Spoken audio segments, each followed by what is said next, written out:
Coming up on TekThing, we are days away from a new year and, of course, CES 2017. So let's talk about what we're looking forward to next year from new CPUs, Android VR, and so much more. It's all coming up on TekThing. Thank you, patrons. Without your support via patreon.com/TekThing, we wouldn't be able to make the show for you every week. Hey, join the crew that makes TekThing possible at patreon.com/TekThing. I'm Shannon Morse. And I'm Patrick Norton. And this is TekThing, where we have something useful in every single show. Oh my goodness. Especially today. Oh yeah, so okay, CES coming, we'll talk about that in a second. Yay! So stoked. We got Will to talk about what's coming up in VR in 2017, Myriam Joire to talk about Android, which is kind of exciting and may answer the question, where have all the tablets gone? That's a whole, very exciting. A whole nother thing. I have managed to discover something new and exciting. This is kind of scary. Yep. Dear Xfinity customer, you've reached 90% of your 1,024 gigabyte monthly data plan for your Xfinity internet service. As of 12/27/2016, you have 93 gigabytes remaining for this calendar month. Okay, so you see that is a photo right there? Yeah. That's Patrick's account. That's my account. So yeah, it was, and it's really weird, right? You're supposed to get notifications. Yeah. And currently, right, if you dig into, they don't really make it. They have a usage meter, which is nice. In fact, you can see the usage meter right there. I have like 58 gigabytes left on my Terabyte. Wow. Patrick. Well, it's interesting. We're normally good for about 600 gigabytes a month. That's pretty typical, right? Because we stream video. I'm constantly moving gigabytes. I do about of data. 400, but I only have 2 people in the house. We have 4. We don't watch that much, but apparently when we do, I don't know. There's a couple. It was kind of funny. One of the boys was sick, so he had like basically 2 days with the iPad. But I was sitting there and I was like, I think a very long series, because Netflix will just, it'll just keeps going. Pringles its way through a season. The Roku will pause it for me. At some point in time, the Roku will be like, "Are you still watching?" Right. And I'll be like, "Yes, I am that lazy. I am still watching." As near as I can tell, my suspicion, I suspect, is that Netflix kept auto streaming through 26 episodes of this, or maybe through several years of the season. Because there's been a bunch of times this week where I've turned off the projector, or I've fallen asleep. And it's still playing. I see. I don't know. This is my theory, but you're talking about 3 gigabytes per hour for each stream of HD on Netflix. So that's 72 gigabytes in a day, or 504 gigabytes in a week. So why didn't you should have received alerts, right? Like notifications from Comcast? I should have received notifications from Comcast. And why didn't you? I had that page open, and of course it disappeared again. So it's kind of funny. If you dig into Comcast page, by the way, Comcast, your website sucks. It's so slow, and this whole thing where I click on an FAQ question and it launches in a new tab and then takes 20 seconds to open that tab. Squarespace. Just put it on Squarespace. Do something. Speed that up. But we're looking at the data usage right here. Right. And if you go to your main page, there's nothing about data usage or notifications. That's all under the usage meter page. And you get into manage alerts, and ta-da! This is the stock settings, right? Okay. It's supposed to send it which will be sent to my email address, which you all know, my phone number address, which we should probably blur out, my phone number address. I'll blur it, don't worry. I appreciate that. And it's supposed to hit at 90%. Right. Which it didn't. And what was weird. Really funny, I checked my email, I've checked my text messages, no sign of an alert from Comcast. Search for Comcast, Xfinity, data, nothing. Bill verifications, like you paid your bill, but nothing else. So then I'm like, you know what, I'm going to start at 60% in the month of January, and I hit update alerts. And the first time I did this, there, look at that, error occurred while saving really? Alert preferences. So you should be getting at 90%, you should be getting an email or a phone address. But what did happen, what actually did show up, is the pop-ups that showed up in my web browser. Oh, goodness. And they were like, we've tried to contact you. So I'm trying to start getting notifications at 60%, which is that typical 600 gigabytes for the month. But again, error occurred while saving alert preferences. So I'll be on hold with Comcast later on. So, okay, how much is this month going to cost you after all of this? I will say to Comcast credit, and we're obviously a little cranky with the condition of Comcast website and having to dig through the main, how-to page that you're sort of, when you have to dig through your account page to find the usage meter, which launches in the next window, right. which takes several days to open, several, a noticeable lag time. You get 2 courtesy months. You get 2 fails. Yes. Right? Correct. And then in the 3rd month, it's $10 for every 50 gigabytes. To a maximum of $200 extra in a month. Okay. So if you are in a dorm environment, college environment, you got 3 or 4 roommates, and y'all go to 4 separate bedrooms and stream Netflix, you can rack up $200 in a month. Oh yeah, easy. So. Which is basically their way of saying, the unlimited data option is a mere $50 per calendar month. And if you plan on exceeding 1 terabyte per month, it might be the best choice for you and your budget. It's a lot of money. Well, I will say it is a lot of money. Yeah. It's more than 50% of my current cost. But right. they're adamant about saying 99% of their users don't hit 1 terabyte a month.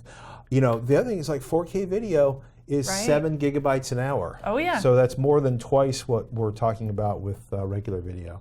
It's very easy to hit that amount. Yeah. Well, the one that was really expensive was when I didn't realize that the Wi-Fi was down at the location I was working at. Oh no. And my phone was set to automatically work as a hotspot. Oh no. And I updated Windows and downloaded 2 Windows operating system versions. So I wiped out. Yeah, that was a $200 data bill for my phone that month. Oh, and I did a podcast over my phone and some other stuff. Oh no. So Comcast, I appreciate the 2 gratis months, and I'm going to dig through the settings in Netflix and make sure I don't have another exciting 400 extra gigabyte month next month. That's such a bummer. Well, at least now we know. Yeah, now we know. So I've been wondering, what happens? Now I know. Fire up some Netflix later on, download a Windows 10 update, and I'm sure I'm going to blow through that last 58 gigabytes. Well, CES is coming. It's Yes. coming next week. But first off, before we get into the things that we are looking forward to, we are having a meetup. It's on Friday. It's January 6th, and you can find all the details. I don't know why my image is not showing up. I must have a bad connection right now. But it's the CES 2017 TekThing meetup with Shannon, Patrick, and Robert. I'm so excited Robert's going to be there too. So January 6th, 7 You don't need to 12. an invitation. You don't need a ticket. It's not. There's no open bar because we don't have that kind of money. It's just come down to Atomic Liquors, which is the oldest freestanding bar in Las Vegas. It's downtown. If you've never been, it is a treat. Yeah. I can't wait to see everybody there. Yeah, we're very, very excited. It'll be awesome to meet some of you guys in person. Maybe I'll bring some stickers with me to hand out. I don't know. We'll see. Hopefully I have room for all the stickers in my luggage. I'm driving the truck. Oh, good. Okay. Give me the stickers. I'll give you a box of stickers. I got this covered. We got plenty of space for that. So, okay, we know we're going to get more information on AMD's Ryzen processors. Yes. We expect to have lots of information on Intel's latest. Yes. I got to be honest, I'm not particularly delighted by LG's new PJ9 levitating Bluetooth speaker, which they leaked yesterday.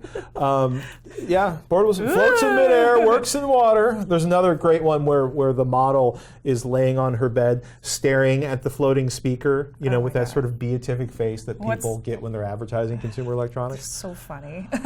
Well, fortunately, we should be seeing some new phones from LG. Of course, we will also see some gorgeous, gorgeous OLED HD TVs. It's really funny whenever you walk into CES and you see the same person standing in front of a TV in the morning, and then you walk past them in the afternoon and you see the same person standing in front of the TV. Like they've been watching the television all they day. just watch it all day because they're beautiful. Yeah. But what I really, really want to see is IoT that actually works and does not break and works with multiple things and is secure and is not just like light bulbs. Yeah. I want to see some cool robotics. So one thing that I know is going to be at CES, they have confirmed it, is this thing called the Foldamate, which I have been obsessed about since I heard about it in the summertime.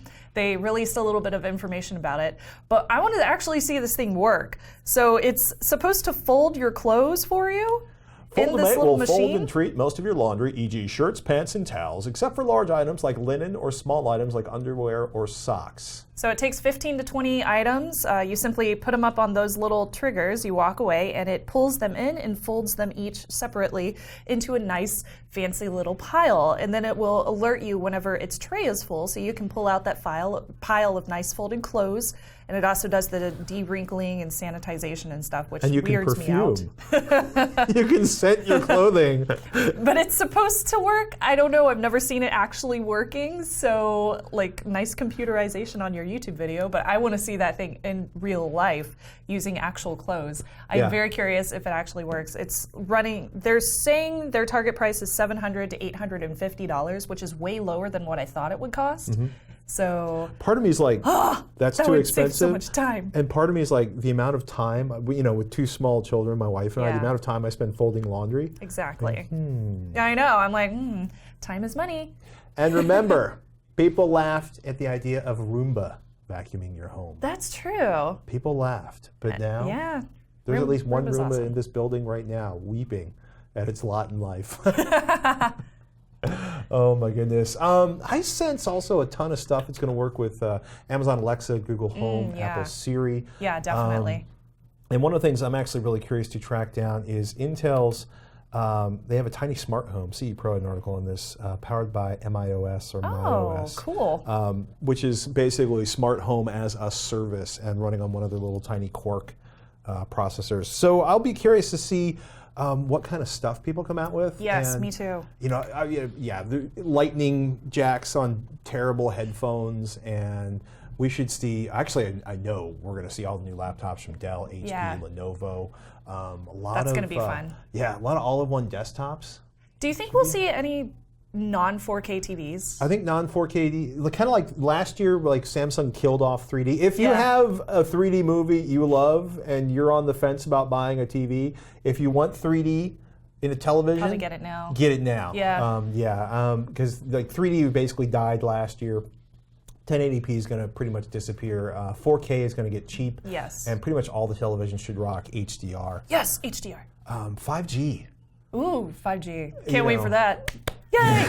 Yeah, hopefully we'll have something that looks like a more solid plan. Because like 4G is a marketing term, not an actual technical spec. Right. And now we're going to have 5G, which is the next generation of marketing terms that aren't exactly a technical spec. I also expect that we're going to see a ton of autonomous or self-driving cars. Like, I know you're excited about the one called the Fiat by Chrysler? Okay. Is that what it is? No, well, Fiat and Chrysler. Oh, they merged. Yeah, they merged. Okay. Fiat, in any case. I know nothing about cars. Yeah, you have a car, you're going to run it until it falls apart, and then you will consider buying another car. That's me. That's her.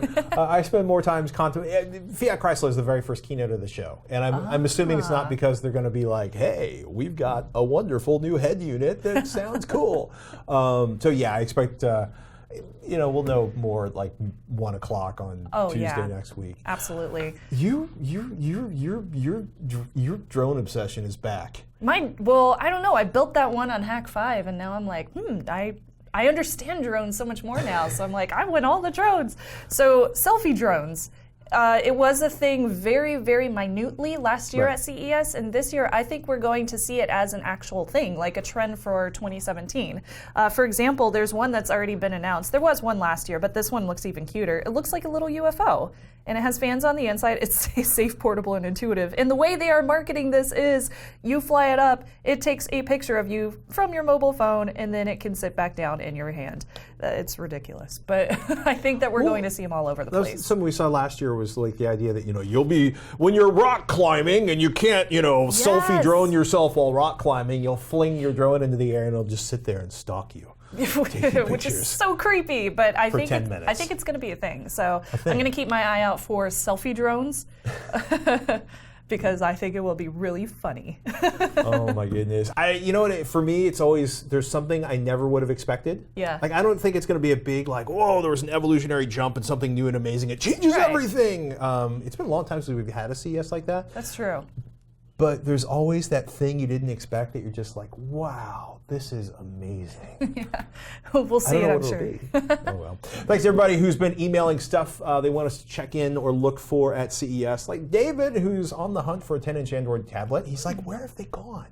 And Larry, who says, more audio under 1,000, especially speakers and receivers. Yes. And Daniel, who wants to secure his home network because Internet of Things security sucks. Yes. Email all of your recommendations for things you want us to see at CES, as well as things you want us to look out for, over to ask@tekthing.com, and we'll be sure to check them out for you while we are there. When I think about Android phones, one of my favorite people to geek out about them with is Myriam Joire, aka TekThing, who specializes in mobile technology, particularly with Android phones, which all of you guys know, I love Android phones. I've been using them for a long time now. So Myriam, thank you so much for joining us. Really appreciate that you could hop on with us today. Yeah, hey, how's it going? Thanks for having me. I was so excited when I got your email. I was like, yes, that needs to happen. Yes, thank you so much. Yeah, we're really happy to have you on. So I wanted to start off with our big topic this week, which is CES, because it's coming up next week. I know you're going to be there, so am I. What are the big Android devices that you're expecting to see announced at the trade show, or which have been announced recently that we're going to actually see in person at the trade show? Well, I'll be frank, I don't actually know that much. I've been kind of so busy like planning my show and just making sure that everything's in the calendar. I haven't actually been following what's been going on. Typically, CES is not a big show for Android phone announcements, so I'm kind of trying to go in with as low expectations as I can and hopefully be delighted and surprised by something that is Android and maybe not phone related for a change. You know what I'm saying? Oh, yeah. That's actually sounds really interesting. So I know that in particular with CES, we usually see probably a few things from Huawei. LG usually has a couple of announcements there. Sony, in previous years, they have announced other Xperia line phones, which we're not sure yet if they are releasing any new ones at CES, as well as Asus or Asus and ZTE as well. Do you know in particular if there's any that you're super excited to get hands-on with or anything like that? Yeah, so I think, you mentioned that you started with Huawei, which I think is a good start. Last year, they delighted us by launching the Honor. Well, it's not really Huawei, it's Honor, which is their US sub-brand here. At least there is, Honor is abroad as well, but in the US, a lot of the Huawei phone come under the sub-brand Honor. And so they launched a 5X last year, and that was kind of unexpected for me. And we got to play with the Mate 8 as well, which although had been launched at the time, was not really something readily available to U.S. Journalists. So this year, I think we're going to see a widespread announcement around the Mate 9, and probably its availability in the U.S., which I really hope is happening this time because, we didn't get the Mate 8 officially in the U.S. It was a phenomenal phone last year. The P9 we didn't get either, but we got the Honor 8 later on in the year. So I'm hoping Huawei will delight us with something. Something maybe Kirin 700 related, which is their new chip. Ooh. So we'll see what happens, right? Or is it, I can't remember if that number's right, so fact check me on that. Okay. But the whatever new Kirin chip is coming, that's been rumored. LG always has something, but they're more focused on like Android washing machines and fridges at the show. Right, and so I think that we might see some kind of crazy Android-wide integration of appliances from LG, but it's possible they'll launch some phones. I think if they do, they'll be pretty low-end or mid-range, US-centric devices, Boost Mobile, Cricket, that kind of thing. Right. And HTC typically does something at PepCom or Showstoppers where they go like, oh, look, here's a mid-range phone for you to play with. And I'm hoping maybe we'll get that because I have a little soft spot for HTC. Oh, me too. Then finally, there's Sony, as you mentioned. Sony often launches some sort of mid-range or kind of May-ish device. I mean, in the past, they've launched some flagships, but it's been a really long time. So my hopes are not too high on that. Of course, I don't think we're going to see any phones from Samsung other than maybe some, run-of-the-mill mid-rangers. Same with who else is left now? I don't know. I think that's it, right? I think that's about it. And I think you have a really good point there where 2016, I feel like it brought us faster processing power, and we got these really amazing cameras like we did in the Google Pixel phone, which totally blew everybody's minds. Do you expect that we're going to see any kind of cool, hot trends with new processing or new camera power or any kind of new technology in Androids for 2017 that we haven't seen yet? So I think what's going to be definitely happening is I'm sure Qualcomm will tell us more about the phenomenal new Snapdragon 835, which I was actually in New York when they announced. They didn't tell us much about the specs. So we know it's built on 10 nanometer technology manufactured by Samsung, which is really cool. But we don't know. And here's the thing. A lot of people, I'm hearing a lot of rumors about something to do with ASUS related to Qualcomm at the show, which tells me that we might see the first Snapdragon 835 device, whether that's a phone or a tablet. But let's talk about tablets in a minute anyway. But I don't think it's going to be a tablet. I think it's potentially going to be a phone or maybe a VR headset or something like that. That is, kind of out of nowhere. And you remember, ASUS kind of surprised us at Computex last year with the little robot. What was it called? You fill in the blanks here. I remember that thing. Right? So that thing still hasn't shipped. So maybe CES is the opportunity for them to finally ship that. And maybe they'll announce that, hey, inside of it is Snapdragon 835, which would be like, oh, wow, right? I mean, that's what I'm saying by Android that's not Android. Like, you know what I'm saying? Like, we might see something, because I really don't think CES is a phone show. CES is really turning into like a robot, drone, car, tech, and everything but the kitchen sink show. And Absolutely. then the individual phone announcements and wearable announcements seem to be happening at their own pace later in the year, especially around Mobile World Congress, which is only a month and a bit later, right? So I think something's up with Qualcomm and ASUS. That's my gut on that. Yeah. Let's be skeptical here. I wonder what it could be. I know. So before we move on to other Android devices, I did want to ask you a little bit about Samsung. Are you ready for this, Myriam? Oh, yes. So yeah, they had Bring it on. They had a slippery year with the Note 7. So I'm wondering, do you think that they'll make a strong comeback this year with a new flagship? Because I'm assuming that we're going to see like a Galaxy S8 at Mobile World Congress, which, like you said, is just in a couple of months. I mean, I think it's inevitable right now that we're going to see the S8 at Mobile Congress, or possibly even before, to be honest. I think that when the Note 7, when things went bad, very bad, they probably had to redouble their efforts on the S8. And so they might want to launch it even, or at least show it to the media before Mobile World Congress, and then maybe launch it at Mobile World Congress. I don't think we're going to see it at CES. If we do, holy crap. Like, seriously, I think then my CS is going to be insane. I'm actually going to cover it for Mobile Geeks. So, and there's only two of us, I think. So it's going to be, I'm going to be losing my mind if they launch a Galaxy S8 at CS. I don't think they will. I think it's better for them to get all the attention at Mobile World Congress, really, for this. But I think they need to certainly regain the trust of a lot of their customers. And I think that's going to be the tough part. Honestly, the Note 7 was a great device until it started malfunctioning, and I'm really disappointed by that because I was really looking forward to using it a little bit more. So, I think that they need to hit it out of the park with this S8, and I think they will. So let's see what happens, right? Yeah, very true.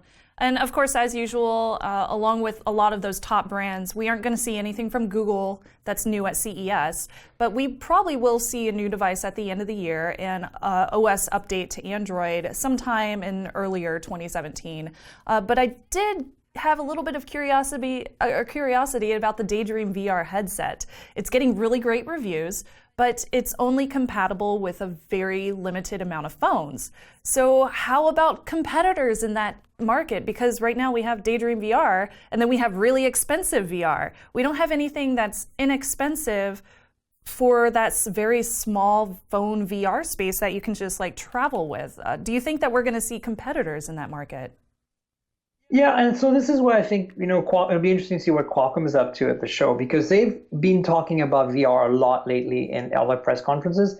And when I was in New York and they talked about the 835, they focused on VR a lot. Cool. Wouldn't it be cool if the next Android device is a dedicated Daydream VR set that's running Android and it's standalone? Absolutely. And it's small and portable and looks like a pair of glasses with, something that covers your eyes, because you obviously need darkness in there. But Daydream is pretty small. Remember last year when LG launched the G5, they had a pair of dedicated goggles that you could connect into the USB Type-C plug in the bottom of it. Yes. That were basically a VR display, a dedicated VR display.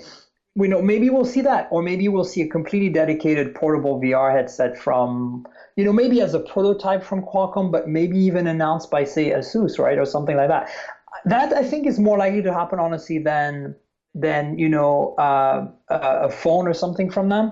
But back to your VR question, I think VR is going to be huge at CES, and we're going to see more and more of it. And you're right, there's this area to fill, like this cardboard right at the very bottom, right? And then there's kind of like Daydream, and we haven't seen too much with Daydream, and it should pick up. But I have a feeling we're going to hear more about that at Google I/O in a few months than maybe at CES. And then of course we get the high end with Vive and Oculus, and those are phenomenal if you've ever used them. But at the same time, you need to carry around a PC, which doesn't make any sense, right? Yeah. I mean, it makes sense for the hardcore gamers, of course. But so I'm curious to see what's going to happen. And speaking of I/O, and I know you wanted to talk about that as well, is like wearables is going to be, I think, a big focus of I/O. We're going to hopefully see Android Wear 2.0 at that point. Yeah.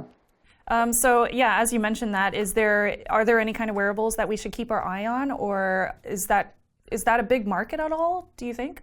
So, it's interesting. I think there's a lot of stuff going on in wearable that's not what people think of when they think wearable. So not smartwatches, not fitness bands. As you know, I do a lot of consulting for clients. I'm only a journalist part-time. That's what pays my bills right now. Right. And I've seen a lot of trends in that area that I can kind of talk about. I'm seeing a lot of smart headphones.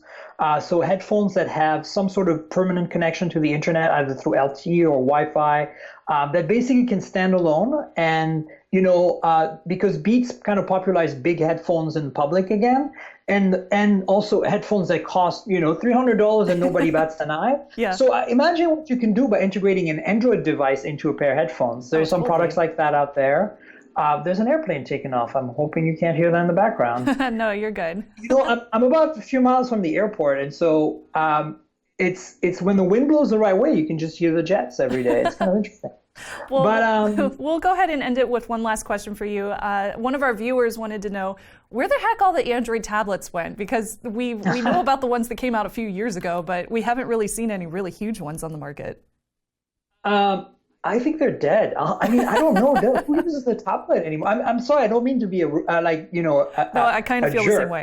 but look, I think we all agree. I think in the media we've had this discussion quite a bit in the last year, right? It's like even the iPad is kind of on the decline a little bit, and I think that's because big phones have become a thing, and they're no longer looked at as like a weird thing. They're looked at as like, I can be really productive on this thing. Yes, it's a bit bulky, but the screen to bezel ratio is improving all the time. So that means that the screens are getting bigger and the phones are staying relatively compact. Galaxy S7 Edge is a good example of that. So I think, and that's an area actually where I think Apple needs to make some improvements. And I think as much as I love my Pixel XL, that I wish that Google had done something, a lot of bezel on these phones. We need to see phones that, like the Mi Max, that are like, Mi Mix, is that what it's called? The one that has like edgeless on three sides, right? Mm-hmm. You need phones that have all display all the time, and then tablet's going to become even more irrelevant. I think there's a room for the convertible tablet. I think for me, like something like the Surface can be really useful if you want to run normal apps that require a keyboard from time to time, but then you detach the thing and you start jotting, or you're an artist and you need some kind of way to digitize art. I think that there's room for that. But honestly, for reading, people of their Kindles or their big phones, and I'm not sure what the tablet market is going to do. And certainly Android was never very popular as a tablet device, other than maybe the Fire devices from Amazon. They're not really Android, though. They're kind of Android-ish, you know? Ish. And yeah, so I don't know. I mean, it looks like Google's not putting much effort into a Nexus tablet, Pixel C was the last thing they did, and it really didn't take off. So I wouldn't hold my hopes, but at the same time, you have a huge selection right now of devices that is still available if you want a tablet. So get one now, I would say, because we're not going to see a lot more evolution. One of the ones I think are doing a good job, going back to Huawei, is they have a whole MediaPad line of devices. They seem to be the only ones selling lots of tablets in the US that are Android-based, so go nuts. Check that out. All right, well, we're going to go ahead and wrap it up here. Where can people find your information, Myriam? Because I know that we have a lot of Android users out there, and they will probably want to look to you for information. My infamous information. The best thing to do is follow me on Twitter. I'm tnkgrl without the vowels, tnkgrl. I got that handle in the mid-90s, way before Flickr without an E was popular. So I feel like I kind of like they stole that from me, the bastards. Anyway, so tnkgrl without the vowels, tnkgrl is my Twitter account. That's the best place to follow me because what I do mostly, I have a blog at tnkgrl.com, but it's kind of outdated. I haven't really been posting much. What I've been doing a lot is YouTube videos, unboxing videos of the phones that I get to review videos of the phones that I get to review. And so go to my YouTube channel, and the best way to get to my YouTube channel is to go to my Twitter and go from there, because you'd have to Google my full name in YouTube to find my channel. I don't have tnkgrl as a handle on YouTube, unfortunately. So go to my Twitter, look at my posts and my status updates, and find my YouTube channel and subscribe, because that's the place where you'll see a lot of Android content. Awesome. Thank you again so much, Myriam. And of course, we will put her links down in the show notes below so you guys can find them as well. And if you have any questions for Myriam or for ourselves about Android, you can always email us, ask@tekthing.com. We're going to try something new this week, a THREATWIRE Security Brief. Yay! THREATWIRE is Shannon's show on YouTube that basically, well, you describe it better than I do. THREATWIRE is a 5 to 7 minute show about security, privacy, and internet freedom. It is also on Patreon, and I'm pretty much the sole runner of that show right now, so I'm really excited about it, and it's about security, which is a huge passion of mine, and I love sharing the news with you guys because it's so important to know what laws and regulations are being passed in the world that can change your security and privacy for better or for worse. This was a horrible year for security. Yeah. But so much of it basically came down to password management and, phishing or spear phishing. Very true. Yeah, we saw a lot of attacks like that. Better password management? Better password management, yes. So I'm just going to give you a few steps about better password management. First off, make sure that you use a password manager. I don't care which one you use, just use one. I like to use LastPass. You don't have to use LastPass if you don't want to. But pro tip, set up a really good master password, and then make sure to use a random generator to create all the different passwords for all of your different sites so that each and every single one is different. Even if you won't know them by heart, that means that they would be incredibly hard for an attacker to guess too, because they won't know it by heart either. And most important, don't use the same password on multiple websites. Just don't do it! Because as soon as somebody has a password for one website in your name, they're going to try that against everything in the planet. I know we've said it before, but that's so important. Number 2 is, for that master password, use some really long phrase, something from like an old movie that you saw or something. 407 oddvox ago, my weasel challenged. Misspell words, add in random things like aardvark that nobody's going to guess, add in random numbers and symbols, just make it really weird and really hard to guess and very long. Spaces are great, making actual like separated phrases and sentences is awesome for master passwords, and just making it hard and confusing for other people to understand why the heck your thought process went the way that it did. Number 3 is obviously use those different passwords everywhere, as Patrick mentioned. Keep them really hard to guess.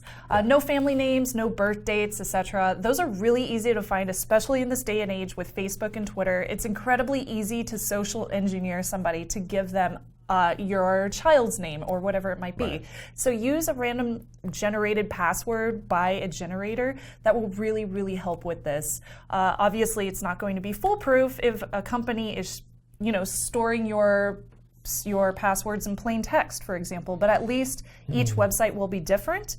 So if just that one site is hacked, your other websites won't be hacked too, which is always important. Yes. Number 4 is security questions. Yes, they suck, they're horrible, but sites still use them for some terrible reason. So instead of answering a question like, what's the name of your pet? Aardvark. With your actual true answer, which would be very easy to figure out via like an Instagram photo of your pet, because you probably put their name with a hashtag underneath it. Like, people do that.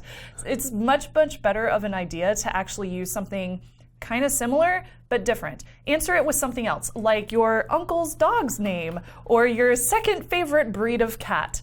Like something weird, but the common little thread there will help you memorize it, and it won't be easy for an attacker to guess. This obviously is not unhackable, but it will help you, and it'll keep an attacker from getting into your account super quickly. Number 5 is turn on connected for. Number 5 is turn on two-factor authentication absolutely everywhere that you can, and use an authenticator app over SMS. SMS two-factor authentication codes, those are very easy for an attacker to see while it's being transmitted to your device. And attackers can also get carriers via social engineering to switch your phone number to their IMEI, which is the ID for their phone, Right. So that they would get the SMS text, not your phone. So stick to app codes if possible. Make sure that you have a backup plan just in case you lose your mobile device and you don't have access to that application. And do that now. Yeah, do it now, not after your device gets stolen. So Google Authentication gives you 10 printable backup codes, for example, which you could lock away in a safe. Authy app lets you download your data to a new phone. It's all encrypted, so that's a really cool one, etc., etc. I believe every password management tool, at least the ones that I have tried, do have some kind of way to back up your codes or get a second device authenticated so you have access to those in case your first device gets stolen. And number 6, if you have any tips, so this is for you guys, leave them in the comments or send them to us via @TekThing on Twitter. Obviously, this is not a totally all-encompassing list, but it will help with password management. And if you do these things at the beginning of 2017, you are less likely to get hacked yourself. Sites still will get hacked because not a lot of websites do awesome security. But if you use different passwords, if you use good password management, you are less likely to end up being a target of all sorts of scam and phishing because somebody has figured out your emails and things. Don't click on links Don't click in email. links. Lastly, and again, I do ThreatWire, so if you're interested in this kind of stuff, this week in particular, I talked about the biggest hacks of 2016, and you can watch that over at threatwire.net and also on the Hack5 YouTube channel, which is youtube.com/hack5. So let me know what you think the biggest hacks were too, because I'm curious to see what everybody else's choices were down in the comments, or you can tweet them over to us at TekThing. Got a question? Curious to see us review something on TekThing? Got a tip or an idea you want to share with the whole crew? Fire them out to ask@tekthing.com, please. Or you can tweet @TekThing, @Snubs, or @Patrick Norton. And hey, if you want to be part of the crew that makes the show possible, please contribute to the show at patreon.com/TekThing. Just $1 will make a difference, and you'll get access to our patron-only build videos and quite a bit more. Thank you for your patronage. You make the show possible. And if you can't donate, we understand. Send in those emails. And hey, if you could spare a moment or two to give our video the thumbs up on YouTube, like our Facebook page, so much news there, or review TekThing on iTunes or your favorite podcaster, we'd appreciate it. It all helps. Thank you so much for supporting the show, no matter how you do it. Ladies and gentlemen, formerly of Tested, currently of FooVR.com, host of The Foo Show, one of my favorite people in tech, Mr. Will Smith, joins us to talk about VR and what's coming up next year. Welcome, Will. Hi, Patrick. Thanks for having me. It's a pleasure, man. Congrats on the Kickstarter. Oh, thank you. Yeah. Who knew that people wanted to buy weird VR stuff on the internet and would give me money for that? This is good. Well, we just want to, by weird VR stuff, you're talking about an actual show where you and whoever else is on The Foo Show, steam.com, by the way, look for that if you have VR rigs ready to go. Probably, hopefully, possibly by the time you see this. I mean, it's crazy what you're doing. Yeah, so we basically what we, before I did Foo, I was at Tested, and we would go around and find people who made cool stuff, interview them, and talk about the both their process and the things that they eventually made. But we couldn't do that with things that I love video games, and we couldn't do that with video games. So with the Foo Show, we built a way to import video game assets into virtual reality environments, and then I can bring animated avatars of the developer and me, and we can walk around and explore those environments in VR, so that my brain and the developer's brain and the viewer's brains thinks that they're real places, treats them like they're real places, and we can interact with these virtual worlds in a completely new way. It's been really exciting, and people reacted really well to it when we released the preview episode in the spring. So we sat down and figured out a way to make it a real going venture that can help us feed families and stuff like that. And that was what the Kickstarter was for, but it'll be on Steam and Oculus Home if you missed the Kickstarter. Hopefully by the time you see this, but maybe in a week or so, if not by then. People tend to be a little busy. By the time CES is around, it'll be up. get your goggles on. Will it work with all the VR systems, or is it just Oculus Rift? Or so we're on Vive and Oculus. Both the Oculus version you can use with Steam VR through Steam, or you can get it from Oculus Home. And then we're going to be coming to other platforms in 2017, including PlayStation. The Google Daydream stuff is really interesting, and then probably Gear VR as well. But that's all to be determined at this point. One step at a time, Mr. Norton.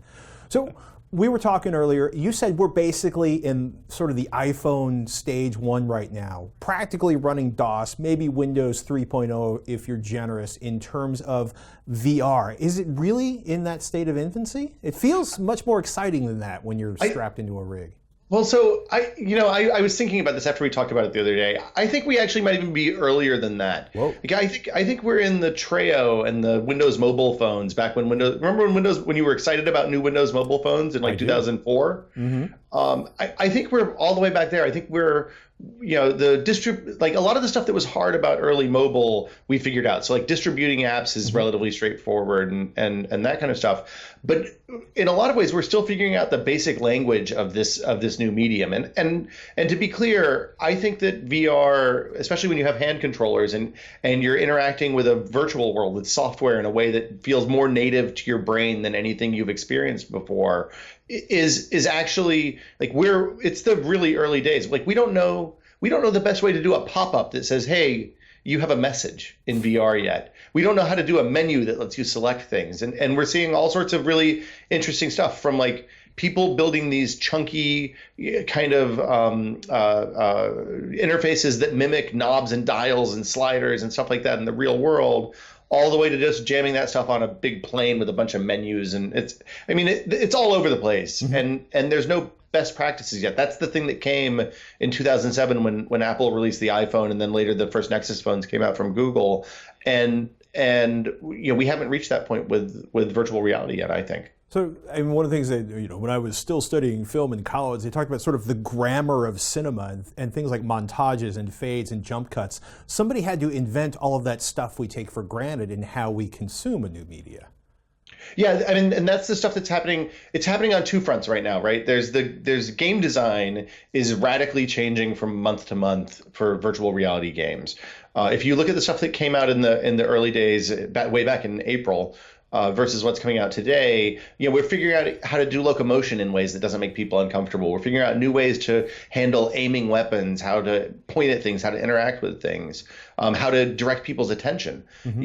If you're talking about building entertainment stuff like we do in VR, there's no equivalent. A lot of cinematography, which we've cribbed from in games for the last 30 years, doesn't exist in VR because the director of the game or the player is wholly controlling the camera. Mm-hmm. The director of a VR film can't say, hey, look over there. That's where the interesting thing is happening.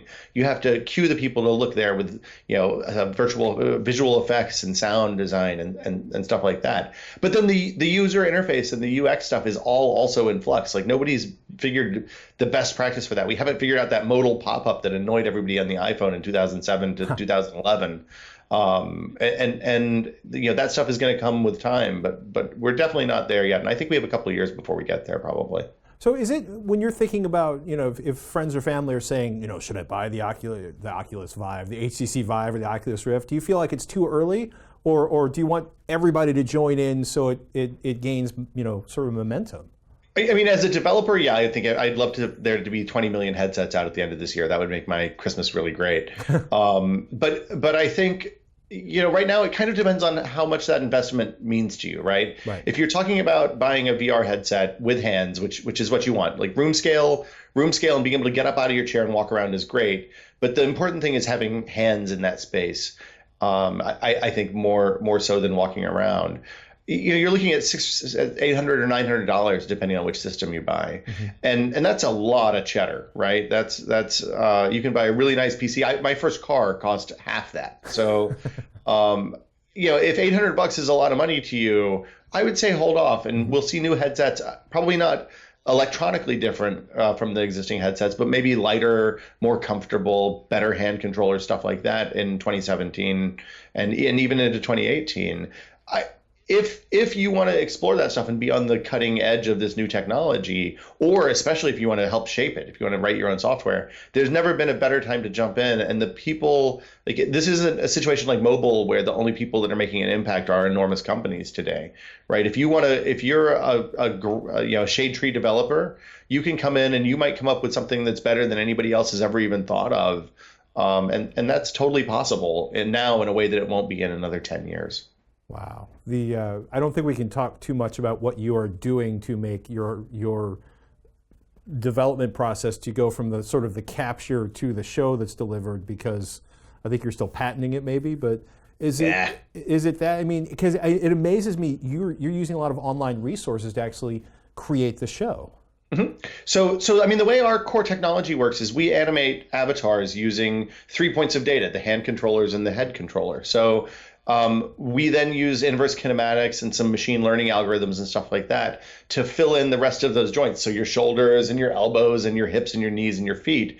And the goal isn't to do motion capture. Like, we don't want to build a one-to-one performance capture of a human moving through the space. We just want to build something that looks believably human. So we chose to do a lower poly art style, something that's not going to creep us out and get toward that uncanny valley that happened when we all saw Rogue One this weekend, right? So by going with a more stylized avatar, then people are less skeezed out. It's charmingly 8-bit. Yeah, I mean, I like to think of us as the best looking Dreamcast game you've ever seen. But yeah, and then the goal is to, like, build something that works with the least common denominator hardware, so that, the Foo Show is a great place to start, but we're going to do more kinds of shows. I want to go through the history of television. I want to do game shows and chat shows, and I want to do a procedural crime show in VR where the viewer is the guy in the bunny suit on the floor picking up fibers while Marissa Hargitay and Ice-T are in the background talking about how awful the murderer is this week. The more we can bring people into those experiences and break the fourth wall, the more interesting that stuff is. Because that, it turns out, is the key to VR entertainment. If you're going to take over people's two favorite senses, their eyes and their sight and their hearing, you really have to engage them fully. You can't just expect them to be, watch something that's linear and completely uninteractive when they can't look at their phone and see what's happening on Twitter, or bitch about what their favorite politician is doing that week, or whatever it is we all do while we're watching TV now. You have to give them a world to engage in. You have to be able to pick things up and interact with that world, move around, and see everything that the characters are seeing in the show. I got to say that the games I've experienced at their best are incredibly immersive and engaging in a way that I haven't felt about video games in a really long time. I mean, in terms of adoption, do you expect hardware prices to drop in 2017? Well, so on the PC side, that's already happened, right? To run a wired VR rig, you need two things. You need a reasonably high-end gaming PC, and then you need a VR headset and some hand controllers. The PCs, because of some stuff that both HTC and Valve and Oculus have done in the back end, you can run on a much lower spec machine than you could when the headsets launched earlier this year. So you're looking at a $600 or $700 PC instead of a $1,200 or $1,500 PC. I think the headsets are probably going to stay reasonably pricey for a little while until volume ramps up, just because of the way manufacturing works. But I don't know. I'm more of a software guy at this point than a hardware guy. So it's possible that we'll see $600 for a headset and controllers instead of $800 for a headset and controllers in the new year. So the classic consumer electronics adoption curve applies once again, where it's expensive in the beginning, the prices drop down. I mean, the first iPhone cost $600 when it came out, and there was no subsidy model. We're in that time frame right now in terms of pricing, and it wouldn't surprise me if we see less expensive options next year. One last question before we go. Any sort of favorite, truly 3D applications or games you can recommend to people? Well, so the games are amazing. I love Space Pirate Trainer. I love Cosmic Trip. I love Arizona Sunshine. I love Job Simulator and all the stuff that people have probably seen. But the thing that's starting to happen now is we're starting to see applications that really take advantage of the 3D nature of VR. So in things like Oculus's Medium and Tilt Brush, Google's Tilt Brush, you can interact with 3D. You can create 3D spaces and 3D images and 3D sculptures using VR to let you interact with that in a 3D way. So to see the side of something, you can kind of turn your head and rotate around instead of trying to convert that, those 2D projections of 3D objects in the traditional CAD interface, the X, Y, Y, Z, X, Z, and then that 3D preview thing. I can't do that conversion in my head. My brain doesn't work that way. But when I am presented with a 3D object that my brain looks at and thinks, oh, this is just like the coffee mug that's sitting on my desk, I can sculpt with that. I can draw around it. I can make 3D art in a way that was never possible for me before. And I think that stuff is going to unlock a whole world of possibility for people who maybe are bad at converting 2D projections of 3D objects into 3D objects in their head. So yeah, I'm excited about Medium. I'm excited about Quill. I'm excited about Tilt Brush. And I'm excited to see what people build next. Will Smith, thank you so much for taking the time to join us. Oh, of course, Patrick. Have a happy New Year and hope you have a good holiday. You too, man. Oh my goodness. FooVR.com. Search for The Foo Show if you got your headset ready to go. Good stuff and getting really exciting as it moves forward. One last thing before we go. What? Before we start packing up and heading to CES. Okay. What's your tech resolution for 2017? Oh. Do you have a tech resolution for 2017? I think I do. I always try to set goals for myself for every year as far as learning new things. My biggest resolution has nothing to do with technology, and it's drink more water. Because I drink way too much tea and not enough water. Tea's actually not bad. Sweet tea. That's bad. I drink a lot of sweet tea. So corn syrup with that somebody waved a tea bag over terrible. and put a little bit of water in. I'm so unhealthy. So yeah, drink more water. But as far as tech, I think it would be, I want to learn more about animations and graphics. Right now, I know enough Photoshop to do our thumbnails for every episode, but I don't know enough to create my own graphics, for example. And I know nothing about After Effects. I sense After Effects in your future. Yeah. I've never played with After Effects before, but I watch these other big YouTubers, and they have these amazing graphics and animations, and they create those in After Effects. And I want to learn how to do that. So I think that'll be my big one for this year. What about you? Well, I think we both want to say we want to step up the production of the show for y'all. Yeah. And we were curious, do you want more, B-roll and close-ups of stuff and less of our faces? What do you want us to do with the show? Ask at TekThing.com. Let us know, because we want you all to be super satisfied with it. We want to make it better. Man, the project I'm in the middle of is it just rewired the home theater. Oh, cool. And I'm in the process of I'll show you guys a picture of, because I've been pulling routers and stuff in and out, and I've always got 4 internet streaming devices. You know that ball of cables you pull out of a drawer that every cable you own is the sort of king rat ball from hell? My closet shelf looks like that. Looked like that. So I've been in the process of rebuilding and building a shelf. So because there's just between the cable modem, the router, 3 streaming TV boxes, the AV receiver, the wiring for all of that, it was bad. And it's that and automating. There's some backup stuff that I haven't automated, but I just want that to be completely automated. Cool. And secure. I want to encrypt all my SSDs. Good for you. And yes. then, it's funny. I still manually do a lot of stuff where I transfer it on thumb drives and stuff because I had some, for me, conspicuous fails, either involving not being able to work on something because there was no internet, or the simple fact that sometimes there's a fail, and I'm just I'm trying to figure out a way to just not actually have to carry a laptop with me wherever I go. That's cool. Not going to happen, but I would like to be able to leave the computer here and go home and sit down, and it's people are there staring at the computer dude, you're the tech host, and yeah. Well, if so much of our haven't done this yet. Well, you get into the habit of working in Google Docs, and then you kind of forget that there's other ways of doing stuff. And I've been really frustrated with Google Docs lately. So I want stuff. Yeah, I want to make everything better.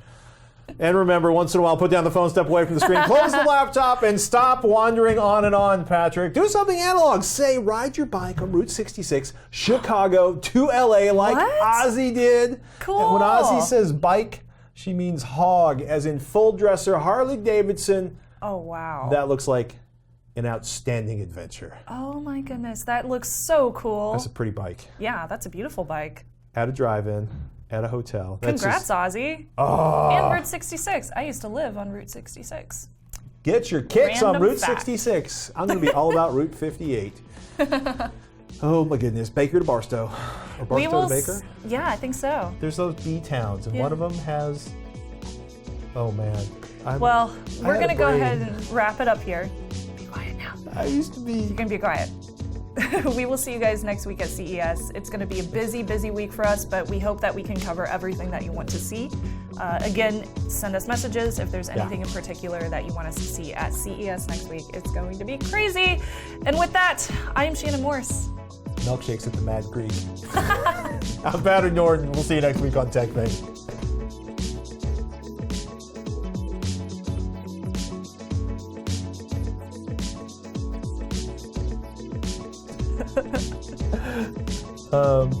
That's so odd.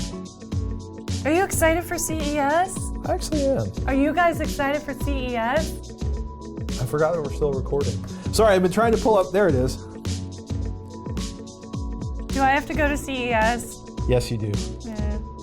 Unless you have a note from your parents. Well, I could forge one. Don't do that at home, kids. Yeah, there it is. Okay.